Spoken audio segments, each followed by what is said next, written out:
We said it before and we'll say it again. We are the ones we've been waiting for. The Love Us campaign allows us to show up for one another. Together, we can fund the healing revolution collectively, one donation at a time. We are proud to have covered the cost of over $6 million in therapy sessions since 2019. But with the demand of our services skyrocketing, we need to do more. As we embark on our 4th year of making mental health resources accessible, we're placing our faith and optimism in our community by setting a bold impact goal. From now until December, we are rallying 1 million supporters to contribute just $5 each. If we succeed, we'll significantly expand our reach and provide $5 billion in therapy to Black women, girls, and non-binary folks in 2025. This campaign is about Black women pulling our resources together to build a grassroots, for us, by us movement. Join the Love Us campaign. Visit the lovelandfoundation.org to join our movement of 1 million by making a $5 donation today.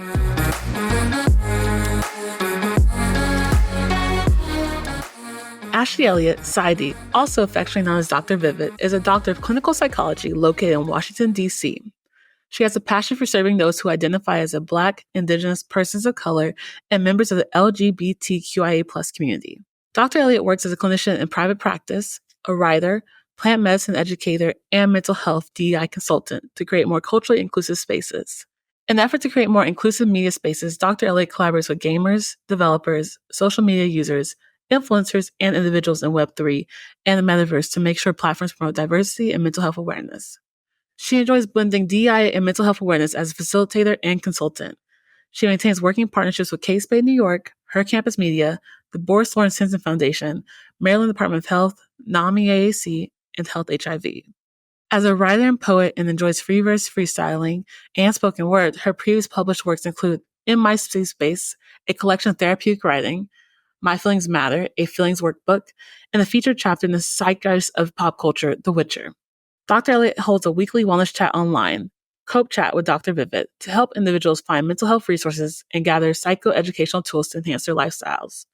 Her podcast, Vividly Speaking with Dr. Vivid, discusses mental health and wellness using transparency, humor, and pop culture in an effort to normalize conversations about mental health.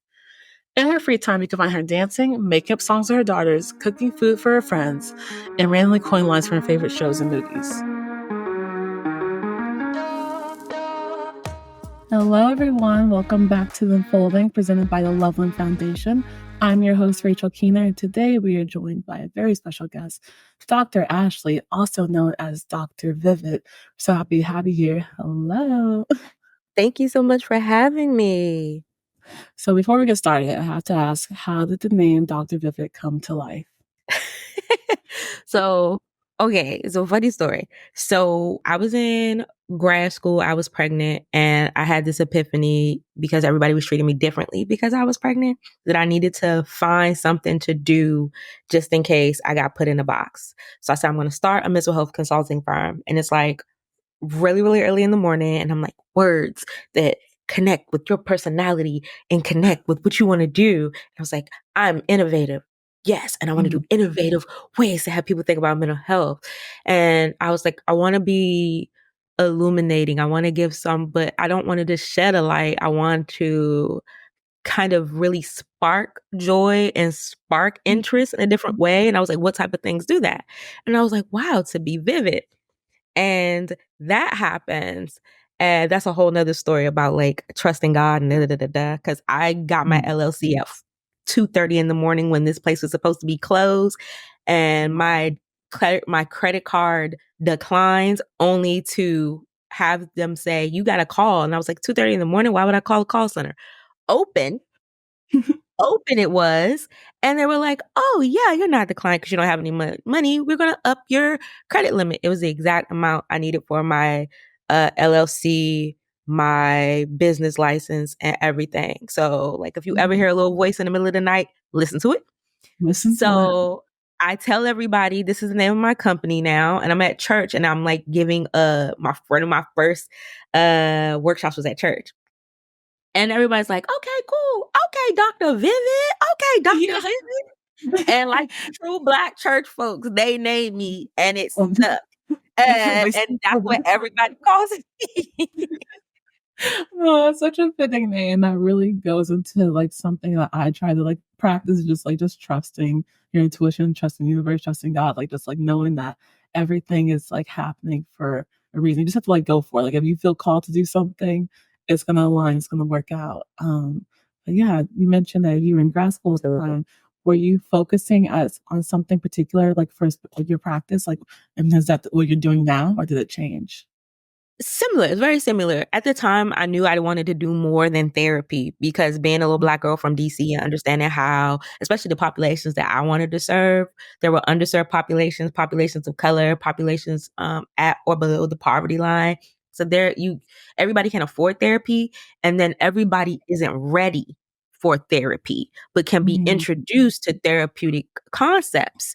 So I really wanted to do consulting so I could go into different neighborhoods and communities and kind of link up with folks to get them introduced to things before dropping therapy as this big scary concept or something that they feel is so out of reach.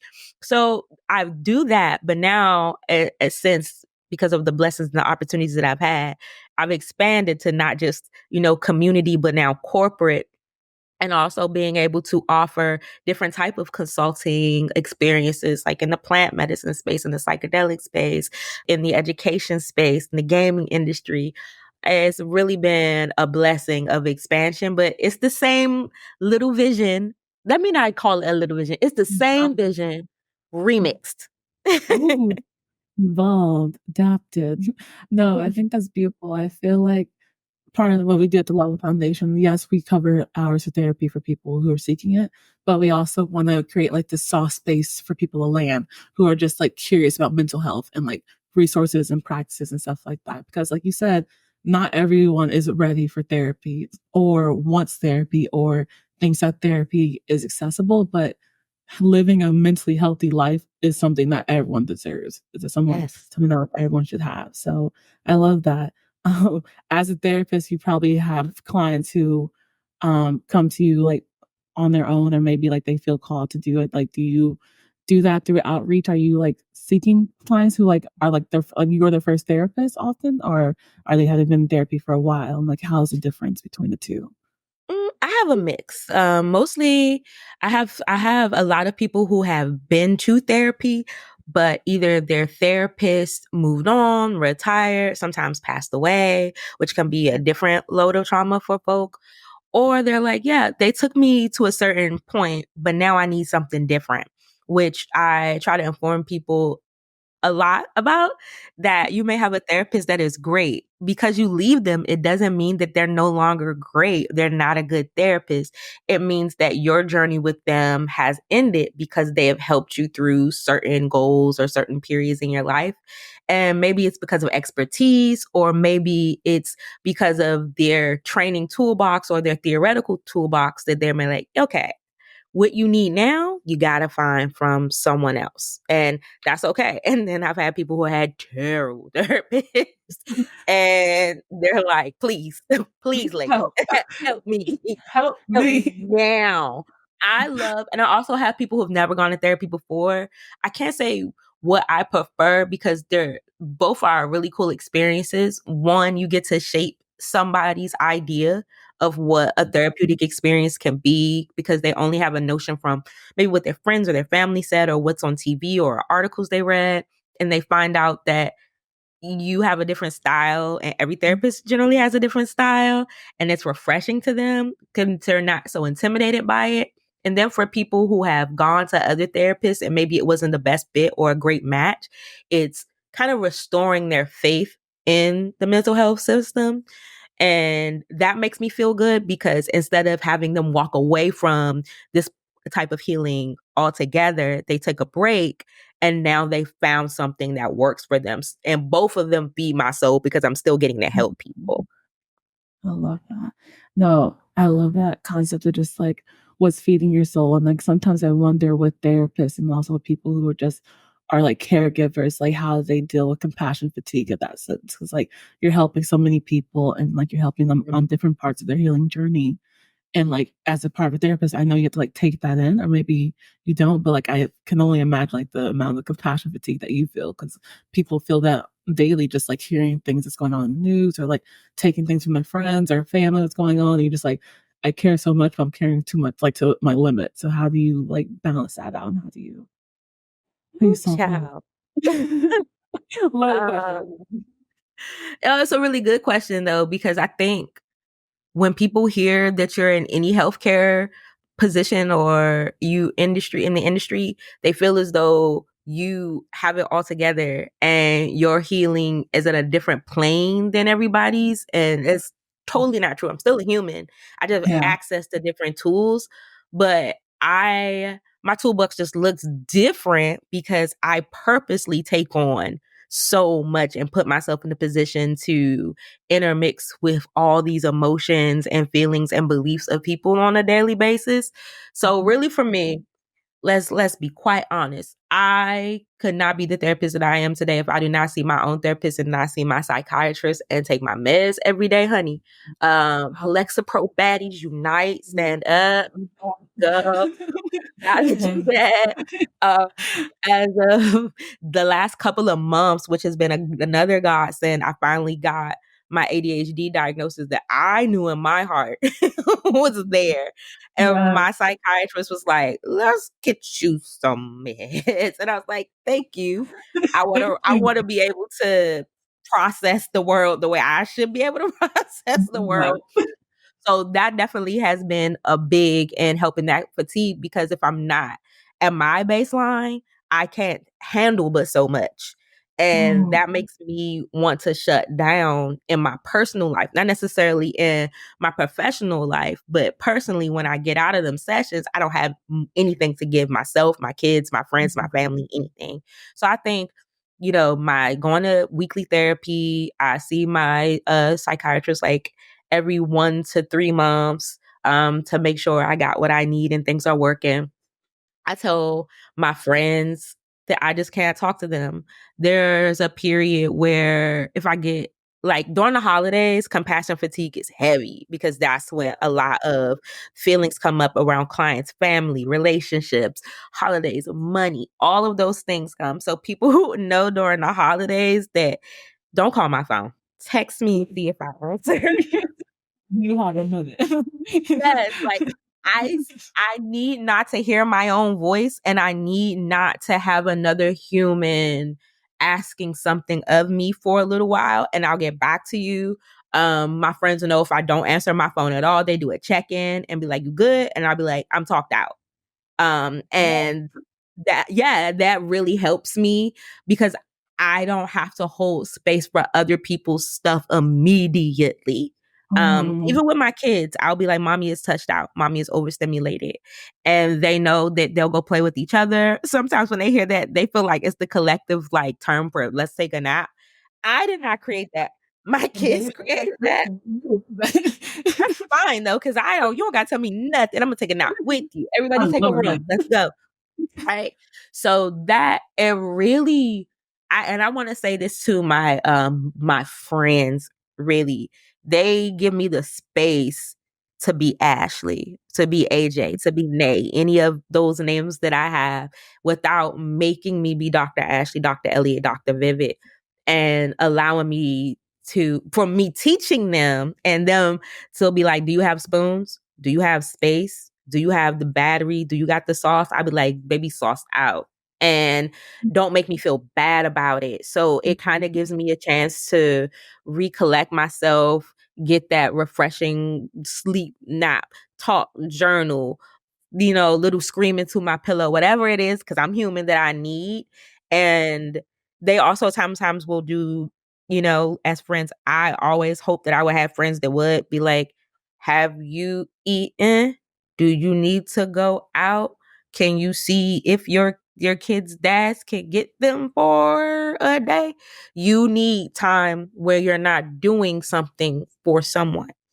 And that really helps. So I would say the tribe that I have cultivated, my meds, my treatment team, my kids, because I do have coping skills with me and my kids. We'll just make it an art day, or we'll just go and run errands together and sing songs in the car, or do our collective family nap. Then you walk in the room and it's, I have a tween, so my tween ain't napping with me. She's getting her room. And then I have my 5-year-old, a dog, and 2 cats, like cuddled up. It's a full house. So it's like a really good mental health nap. And that really helps. And then remembering to myself that I'm not responsible for everybody. Which is a hard thing sometimes as a mom, as a Black woman, as a clinician. Like, sis, you're not responsible for everything. You don't have to find a solution for every problem just because you can see something clearly. It doesn't mean that's your testimony or that's your job.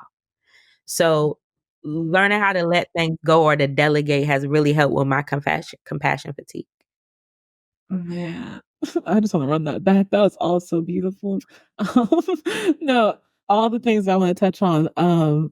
Firstly being like, you spoke a lot about like medicine and like using medication, and like there's so much stigma around medication, especially in like the Black community, of like you should be able to do it all on your own without like the use of like medication and stuff like that. But like you said, like we're human, we have like human needs, and we also need help and assistance like the same way, and like removing that stigma in a way. Did you find stigma on your medication journey, or like do you have clients who are like kind of like averse to it, and like how do you like introduce that to them, or like suggest it, and like how was your process of being like going on medication and like doing like that type of healing in that way? Well, I was a sickly ass kid, so I ain't never been opposed to any medication. I love that. Like, if you gonna make me better, great. Like, glasses need them, like Yeah, very much so. Harder. Why do I want that for myself? Right. So my maternal grandmother, my mom's mom was a nurse. And so we never grew up in my house feeling like, oh, medication is bad for you, because she had the education to educate her kids and to educate me. And my grandma is one of the people, like, if something's wrong with you, you go check it out. I don't care if people feel like you're going too much or whatever. You have the insurance to take care of it, baby, you go. And that I'm as a blessing for that. Yeah, I do have some clients who are like, nah, that's just not something that I want to do.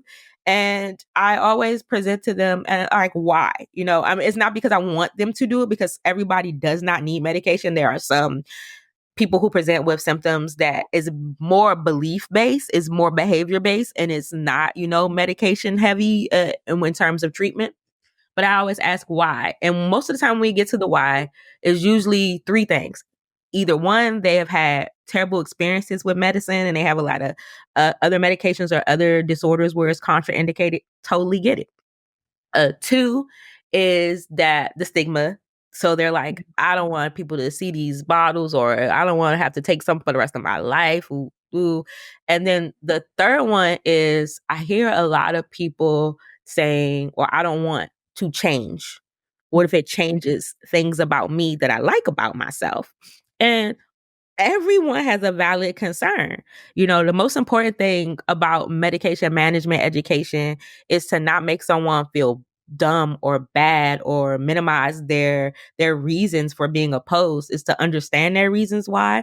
And I may tell them things like, okay, well, definitely understand their concerns. Medications have side effects. This is this. But I'll talk to them about the pros and cons. But at the end of it, I'm not like, are you going to take medication now? No, I'm like, that's your body.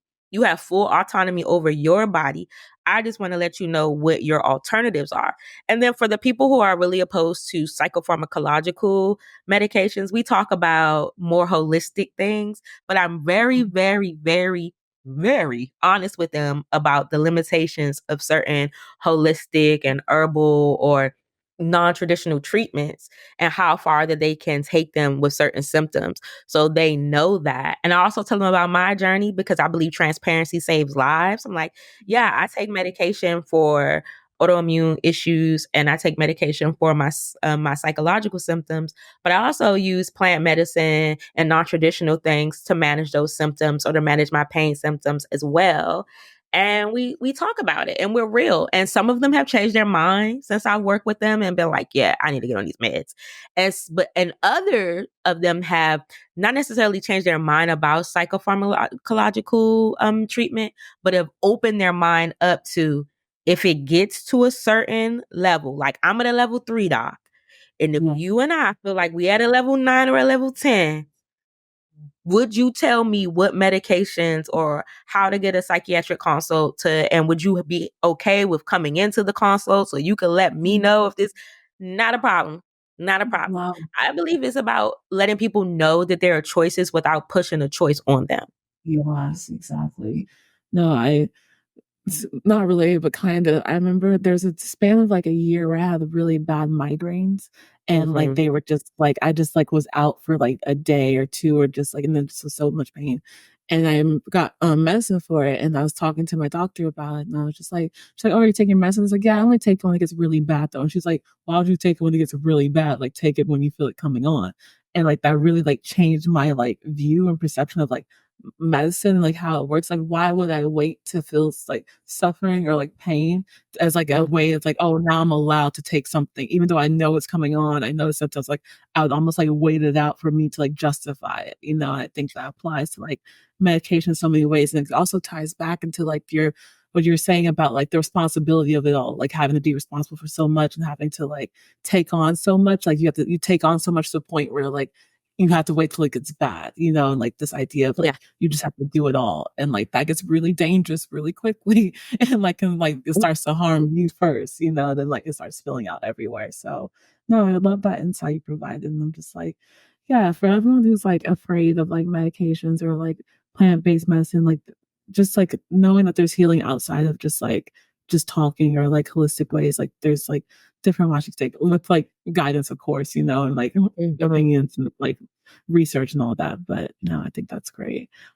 You spoke a lot about like your tribe and like your friends, like the ones who like really hold you down in that space. And like September is actually Friendship Month. I don't know if you knew that. Like, so like, so shout out to friends, but like the people who like really like allow us to be ourselves. And one thing you spoke about was like your friends understand your boundaries, and also they allow you to just be yourself and not be like the doctor, the therapist, to like solve things for them. So like for me, I know sometimes I struggle with like setting boundaries because like there's like this people pleaser like aspect to myself where like if I say no to somebody, then like I lose like my worth or I lose like my standing in that friendship. I've been working really hard to like practice those boundaries and like be like, no, like I gotta take care of myself before I take care of other people. So like I know a lot of people who come to the foundation and like are asking for help, like setting boundaries and stopping with people pleasing. Like, what is like your advice or like how do you help people who struggle with setting those boundaries really? Mm-hmm. Yes. First of all, I am a reformed people pleaser. I'm in recovery. Congratulations. Yeah, it takes a lot of time. And one thing that I had to remind people about boundaries, and it's something that one of my good colleagues, Dr. Raquel Martin, she says a lot on social media. Dr. Martin is that girl. I love her. She was talking about the difference between rules and boundaries. And I do that a lot in sessions too. And I say adults, especially, we don't like rules. And a rule is don't do something or stop something. We're telling you to cease and desist. But with the boundary, I'm telling you that if you do something, this is what's going to happen. This is how I'm going to react. And I think we have to get in the habit of understanding that a boundary isn't don't touch my phone. A boundary is if you continue to go through my phone, I think I may have to rethink this relationship. You know, letting people know what the next move is. And boundaries are to protect you from the things that are hurting you, whether they are intentional or unintentional. So when we talk about it, people are like, oh, well, I don't want people to think I'm a bitch or I'm mean or I'm turning my back on them or I'm not accessible, like you said, or that takes away value from me when I don't allow people to have certain access to me. Actually, it preserves your value because if you begin to give everything, what do you have for yourself? And your value is not based on how other people appraise you. It's about the things that you do for yourself that, pour into yourself, pour into your worth. Your worth is not set by other people. They can't do that. Your worth is already set when you're here. As soon as you come to this world, boom, you are worthy, right? So when we don't put up values, we don't put up boundaries, we allow people to detract from that value, the amount of goods that we have internally to take care of ourselves. So I always say, a boundary is a way to protect you from the people who don't know how to do it. You are protecting yourself. And a lot of the time, if a store says we're open at 10 a.m., you can show up at 9:58. They're not open the door until 10 a.m., right? And people understand that. They pull Yeah. on the door, they watch people walk through, and they're the sales crew, they don't open them doors. You got to think about that in terms of boundary. You can get upset all you want about this, but this is how I am operating, and this is the way I operate for me. Now, if you are upset about the boundary that I have put out to protect myself, that don't have nothing to do with me. That's none of my business. That's your business. Not your boundaries. Exactly. You need to think about your boundaries and think about how you approach people. And a lot of people, I always say, when you set boundaries, usually people who are people pleasers aren't used to doing that. So you're going to get pushback. A sign that you're doing something well and you're setting a good boundary is people talking smack or, pushing back at that boundary. That means, oh man, I don't have access to something and I want it, or I'm not getting my way and I want it. No, that means it's working. That means I have roused something up in the person who was doing the harm unintentionally or intentionally and had them think about something. It's not your job to do any extra thinking. You set the boundary and you go. And you just have to become comfortable with that over time. It does feel weird or awkward because you're thinking about the consequences. But what's greater? I say this almost every therapy session: being miserable for a moment or being miserable for a lifetime. I'll take the moment. Yeah, you'll take the moment. You'll take the moment of being, oh man, that didn't turn out and I thought they were going to be so receptive. But you know what? This is what I got to do for me. And I keep moving. And I got to keep it moving. No, you have to really, I think one thing is setting that boundary, and then other things maintaining that, because people will intentionally or unintentionally push that boundary just to be sure, oh, are you sure this is a boundary, or is this, oh, that's a boundary for other people, that's not a boundary for me, Right. It's no, this everybody love you down, but it's a boundary for everybody, just trying to maintain that. Sometimes I wonder though, do boundaries need to be expressed, or is it just a boundary you have internally that you know about yourself? Do you have to tell people hey, I'm setting this boundary? Well, a boundary with interpersonally, you need to express it, because otherwise, one, people can't read your mind. People don't know internally how you're processing the world around you. And the biggest thing is people will feign ignorance at your own demise. People will tell you, you never said that. You ain't never said that to me before. We never had this conversation before. So they can get away with doing something again, or so they can justify what they have done. So my way to get around that is, once I said it, I said what I said, and I have to act on that and I have to stand on it. I can't just say it. I have to show you. It's kind of, every parent has this thing. We have a bluff. Sometimes we'll be like, if you don't get all this stuff, I'm going to throw it away. Am I really going to throw stuff away? Depending on what day you catch me on. Am I really going to throw stuff away?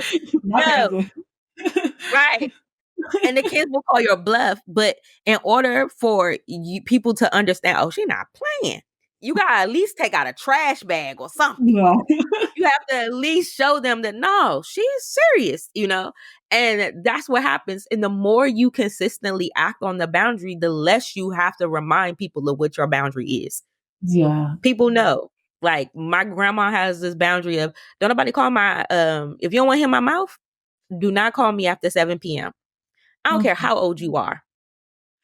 Don't call my grandmother after 7 p.m. unless it's an extreme emergency. You need to tell her something. Don't do it. We all know it. My other grandma, she Black. She from the country. In the summertime, that oven don't come on. Turn that oven on. She gonna tell you to leave her house. Now, we are all grown, mostly of my cousins. We went over there for a cookout the other day. My little brother tried to act like he was immune to it. So I need to cut in the oven for the brisket. All of us said, the oven in the summer? We know that's something. You know why? Because she done put some people out for doing it consistently. So we all, Exactly. Baby, you better fix that another way. So it's and it's so funny, but that applies. People will find another way once they They found that will. somebody has told them no, or that somebody is not moving on they're not moving the goalpost for their boundary. Therefore, goes back to what I was saying about myself. I don't have to find a solution for everything. People will find a Mm, solution. They just see me as the easiest route mm. to get in their problem solved. Let them learn how to do some work. That's it. Be creative. Yeah. Have fun with it. Mhm. No, I truly love that, and, like, just, like, knowing that, like, it doesn't have to be on you. It doesn't, like, just, like, set this boundary, you're gonna figure it out on your own, and you're gonna, like, we're gonna find a way that works for you, works for me in that sense, Mhm. and you spoke about parenting, and I wanted to tie back into, like, how you as a mom to 2, you said a tween and a 5-year-old? Yes, 11-year-old and Wow. 5. Amazing age. This is so fun. But like how you integrate like healthy mental health practices at like early ages to make sure like they grow up feeling like safe and secure and also able to express their own like needs mentally and stuff like that. Like, are you Oh, how do you practice that and weave that into like your home? my mom says you parent differently than me. And it used to at first I didn't know what that meant, but now she says it's a compliment. So I took things that worked for me and didn't work for me, obviously. Mm-hmm. So for instance, affirmations with my kids or my oldest and to the time she told me I don't want to do this anymore because she was too cool for me. Oh my We did goodness. affirmations every day about, when she woke up and when she went to bed. You are smart, you are kind, you are beautiful, your potential is, and she would go limitless. You can do anything. And then she go, I put my mind to. And at the end of the affirmation, I'll go, who loves you? And I do it like 3 to 4 times. And she has to tell me a different person who loves her. And that was a big thing for her because she experienced bullying when she was in like pre-K 4, so 4, yeah. And those affirmations helped her befriend her bully. And they've been Wow. best friends since they were 4 years old, because she understood that it's not a me thing, it's a them thing. And it was a Yeah. them thing. And now that's like my second daughter, because her mom Mhm. squashed it with us on the spot. We were talk about it, and that was great. Another thing is I remind my kids every day of what they're capable of. Whether you're smart, you are intelligent, even when they make me mad, I'm like, that decision was wild. And I know, that was wild. Let me tell you why it's wild. Because you were one of the smartest kids I know. Mhm. Telling them they're beautiful. We fuss different in this house too. 'Cause I'm the only adult. I'm a single mom. So my friends laugh because sometimes they'll have an argument. And sometimes adults don't need to be in things. We need to show kids how they can work things out using their own skill. So if it's something petty that my kids are fighting about, I'll be like, that sounds like a sibling issue. You know, go talk it out. Yeah.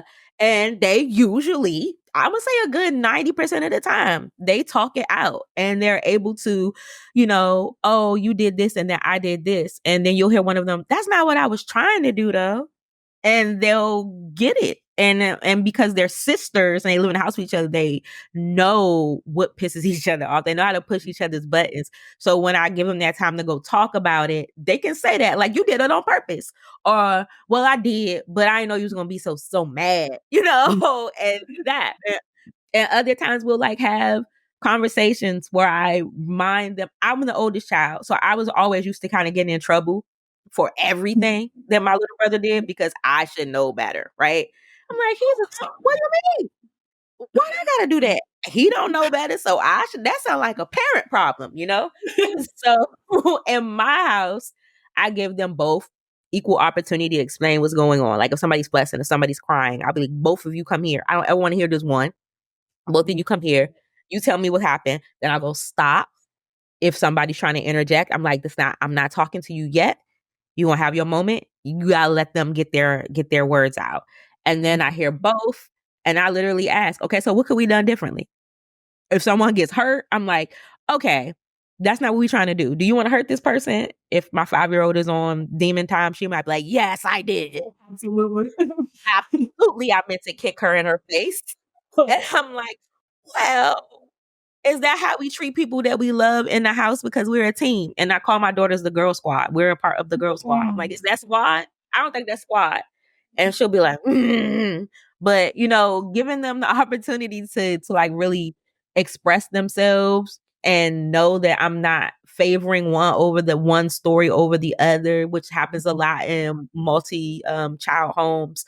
Also, just because I say something doesn't mean that it's always right. If I get overstimulated or I lose my temper, I will come back and apologize to my children. Or if you hear something from downstairs and I'm like, you know what? So it's JoJo and Aaron. I'll be like, JoJo, da da da. And Aaron will go, that wasn't JoJo, that was the dog. And I'll go, oh my bad, I'm so sorry. Come here. You were doing this earlier. So I thought it was that. My bad. I apologize. Like letting them know that that's a thing. And I talk to my kids a lot, like after school, during the day, like what happened that made you feel good.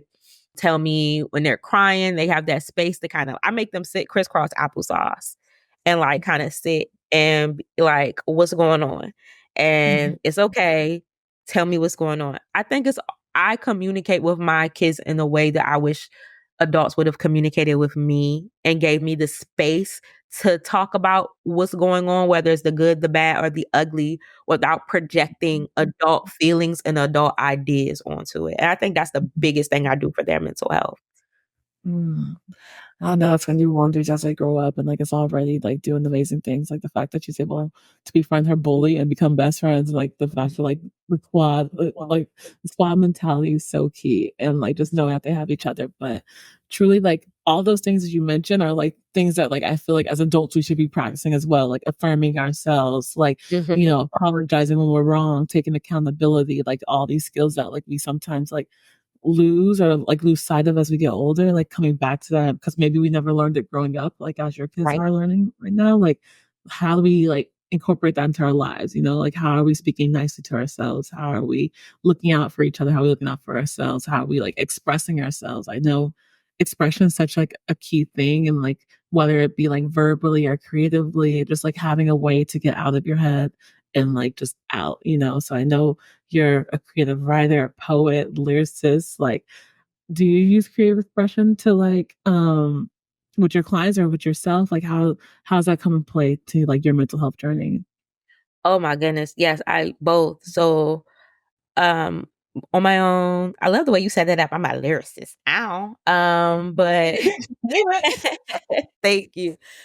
Every once a week I do participate in an open mic and I gather words from the crowd and then I freestyle, I free verse, whatever. And that helps me as a writer. I was a writer way before a clinician came into playing because I've been writing since I was little.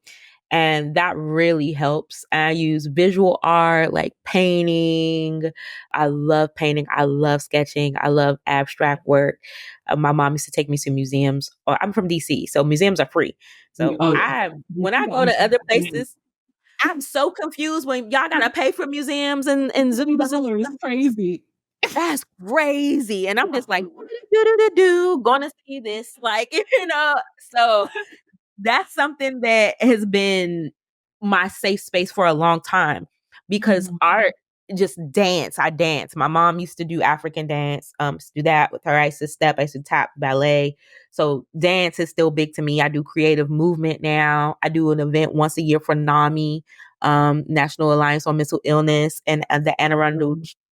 Yes, I love NAMI. Shout out to NAMI. The Anne Arundel County chapter where I do creative movement based on something that was going on in my life or symptomology to just, human. I'm not connecting with you as a clinician. I'm connecting with you as a person who has had their own struggles with mental illness. So I use all those things in my creative realm. In my sessions, when I was seeing people in vivo, oh my God, I used to love having people paint with me or draw with me. It started with my clients who were older and my clients who had some symptomology related to psychosis, schizophrenia. because it helped illustrate what they were trying to say to me that they weren't able to accurately convey because of whatever negative or positive symptoms that they had that was affecting their speech or affecting their train of thought. And that was beautiful. And it also showed me how they were progressing as the art came from it became a little less chaotic and more stylized and abstract, or did it have like a serious focus or followed themes? I love writing poetry and songs with clients. Clients love doing that. We will write, maybe we will freestyle. We will do whatever you need to do. You put together playlists. I have clients that are stand-up comics that will run jokes with me. I believe that like really nurturing your creative self sets ablaze a whole different list of new coping skills that are positive. And sometimes we can't say things straight up in the most serious of conversations. So being able to write a poem, write a song, rap, tell a joke, draw a picture, do some art and some bead work, all of those things are beautiful. And I think they belong in our sessions, outside of our sessions, because they're sacred, but also we need to remember that the things that happen inside of our session some of those need to happen outside for practicality's sake. So we can become used to it. And it's not just this one thing that we use once a week or twice a week, whatever it may be. So that's how I kind of blend it. And that's also my way of practicing what I preach. I can't tell you to lock into something if I'm not doing it myself. Yeah. My accountability. That was so real. I am a very creative person, and I find when I'm struggling mentally, the first thing that tells me oh I'm not doing okay is when I'm not tapped in creatively, like when I don't feel called to do it, or if I start retreating back from it. Like for me, my creativity shows up through cooking or through art or painting or sculpture or something like that. Like that's where I feel the most creative. And when I start to go a bit down that spiral, I'm oh, I haven't cooked in weeks, or oh, I haven't drawn or painted or done anything with my hands get outside, and then I'm just oh, when I'm able to tie that back into my life, I feel a lot more connected to myself, but also connected to other people who also share that love of creativity. So expression is really key. And I also think that just using those tools, you being able to be that place for people to paint or to do their comic lines, or to even just be that space for them, is so beautiful. Because I think a lot of times people undervalue the power of art and creativity, and just how healing it really is, and how much it helps. It's the thing that you don't need a prescription for art. You don't need a referral for that. You don't have a copay for those things.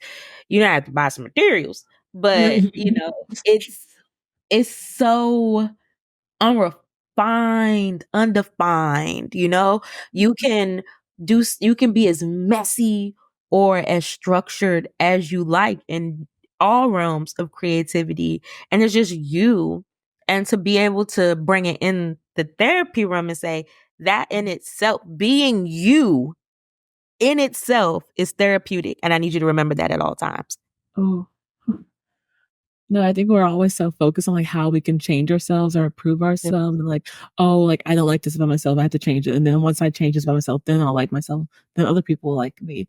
And I think just the idea of feeling enough for just who you are, how you show up, and just being alive in this moment, it's more than enough. Yes, there's always healing to be done and work that needs to be done. But I think coming from the lens of not trying to change or fix ourselves, but just how do I live the most authentic, true, happy life for myself, and what does it take to get there? But also being graceful enough to yourself and affirming yourself along that process. Because it can get really loud in here, where it's just oh, this part of me sucks, you got to change this, oh, do better. And this part, I'm just no, that's that's not kind, that's not nice. Let's just change the lens a little bit. But no, I know our time is almost winding down, but I did want to ask you a couple more things. Sure. So our theme for this year is self-discovery, and how that plays a role in your healing. So I would love to hear how your journey of self-discovery has played a role in your healing, and what tools do you use for self-discovery for yourself and for your clients? Wow, not you trying to be my therapist right now. Wow. Um, but I want to say my 30s have been really been the most transformative parts of my life, Mm, specifically on my therapeutic journey and that self discovery journey. Because I didn't finish. When did I finish grad school? I finished grad school in 2015. So in my late 20s, I was still being governed by rules and grades and all of these mm, things. So it wasn't until my 30s that I really had to figure out what I was doing with everything that I had learned and paid for, and who I was as a woman. By the time I was 30, I had one child, and then 31, I had my second child. So I had to really think about, there were some times where I really, when you're a parent, especially if you're somebody who's assigned female at birth, cisgender woman, you often encounter people who they address you as your children's mom. So it's like, hey, Aaron's mom, hey, JoJo's mom. And it's something we do because that's the easiest way for us to keep track of people. But sometimes you start to forget who you are outside of being someone's mom. And that was a thing for me. And then in my 30s, I went through a divorce, my ex-husband, and it's me getting back out there and getting back in the dating. I was like, am I? I was a fiance, I was a wife, I was a mom of this cute little family, and now I'm not. And what are the things that I am lacking? And how can I get them back if I gave them away? Or how yeah. can I get them in the first place? So there was a lot of reflection, a lot of tears, a lot of being real with myself about the things that I was seeking in other people that I really needed to find within myself, especially like the self validation and acknowledgement of self. And it took a lot of really me understanding that a lot of the things that I had done as an adult, some of them for little me, but a lot of them were for my family. So I could, make them feel good or have them be proud. And it's like, well, goddamn, what do you own? And once I asked myself, what did I own? I really started thinking about life differently.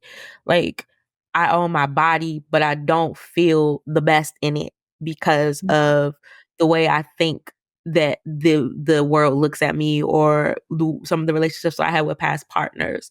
So what do you like about yourself? And the things that you hate about yourself, do you hate them because other people have made remarks about them, or is because this is something you struggle with your whole life? Getting that together. Why, thinking about the things that I've always wanted to do and why I didn't do them. Did I do them because I didn't have the time, or I did them because I didn't want somebody else to feel bad?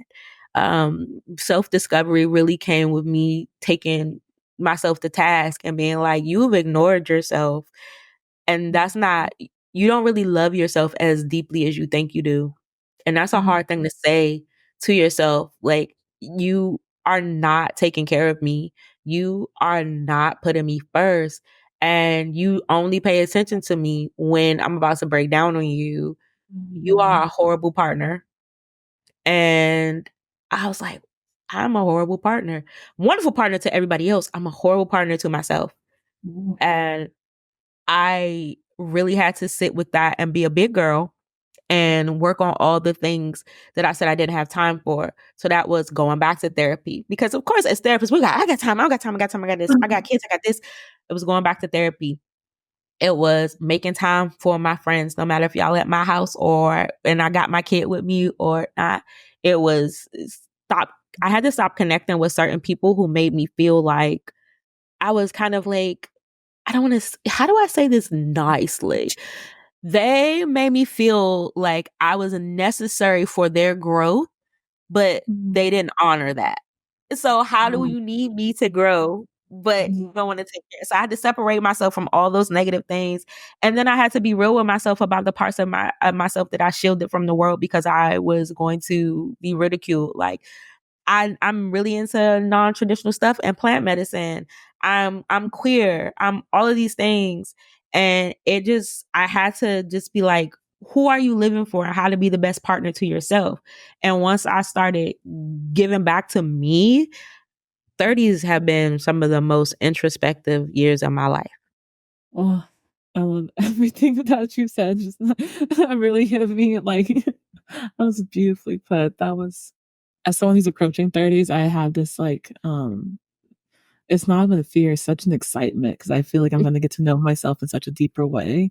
And I feel like my 20s have been so much of like trial and error and like so much like noise, you know? And I'm like I feel like as I enter my 30s, I want to like really just focus on my voice and focus on what my voice is telling me. So everything you said about just like being the best partner to yourself, like really, really resonated. So thank you for that.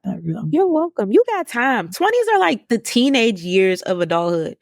I always tell people that 20s are the time for trial and error. 20s are the time for, I know you said that stove was hot, but I'm gonna touch it. Like that, I think that people need to yeah, that's when all of us are in the Delulu era in our 20s. Like I was delusional for a good part of my 20s.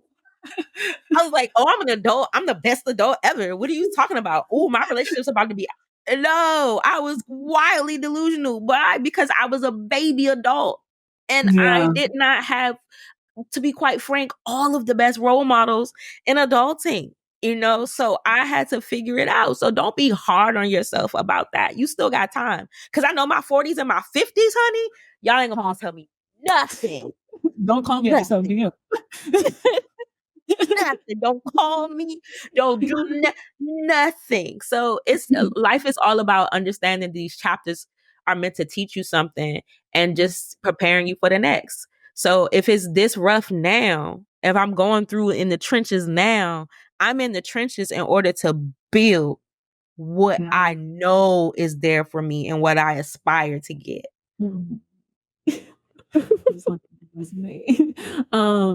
Yes. So for anyone who's listening, I know you want to find Dr. Ashley, Dr. Vivid. Where can they find you? How can they support you? How can they be in your corner? Because it's a great corner to be in.